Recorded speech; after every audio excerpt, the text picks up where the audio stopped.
everybody, welcome back to Urban Goddess.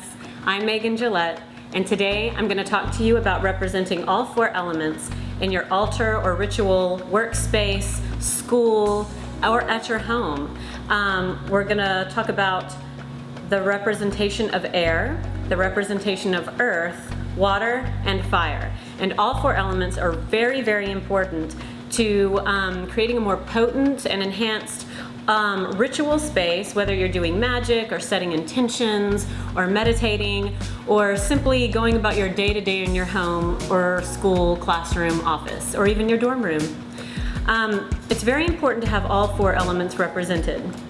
Each one represents a myriad qualities, physical, spiritual, and they're all just as important. So for example, if you want to have air represented, you can use many different things. This is a jar of storm wind that I captured in Galveston during an almost hurricane once. So it's very powerful, and I only open it for very special occasions.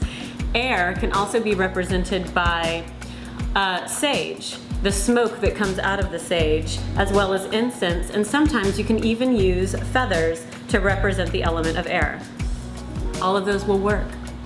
Here, my earth section of the table, we have a potted plant that was actually planted by a lot of my goddess sisters during a ritual many months ago, and as you can see, she's blossomed beautifully. And sometimes I use this potted plant in my altar sometimes. I have sand captured from a beach in Galveston as well.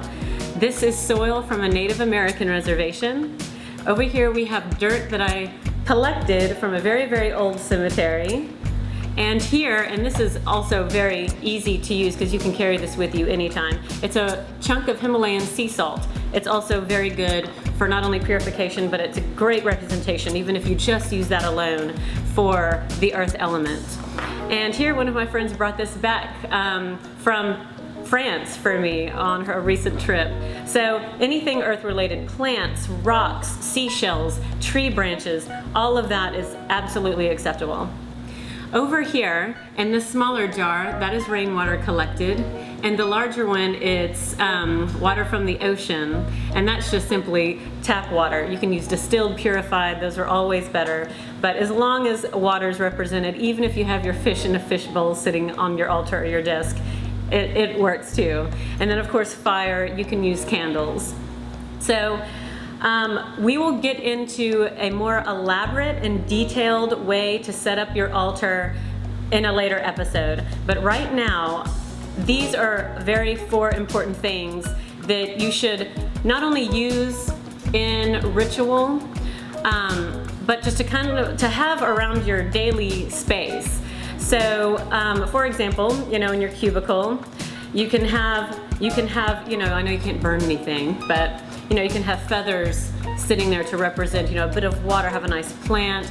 I noticed that in my house, when I began to really pay attention and include all of these four elements in my daily life, my stress level decreased, I was more productive, I was a happier person overall. And so it's a nice way to kind of balance and I guess pay tribute. So once again, thank you for joining me, and don't forget, no matter what you're doing in your life, you can never be too busy or have too little or too much space to have the four elements represented. So earth and fire and water and air, always honor them and always try to include them every day, no matter what you're doing. Thank you. Blessed be.